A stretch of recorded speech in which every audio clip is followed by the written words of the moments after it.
Hello hi friends, ఈరోజు వచ్చేసి మా డిన్నర్లో వేడివేడి వైట్ రైస్తో పాటు చికెన్ కర్రీ. ఇది డిఫరెంట్ స్టైల్లో అయితే చేశాను.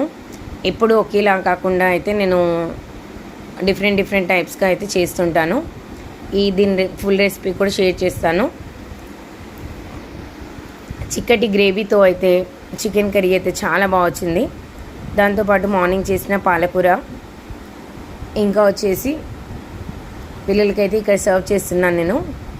మా పిల్లలు చికెన్ కర్రీ అయితే చాలా ఇష్టంగా తింటారు. మీలో ఎంతమందికి చికెన్ కర్రీ అంటే ఇష్టం కామెంట్ చేయండి.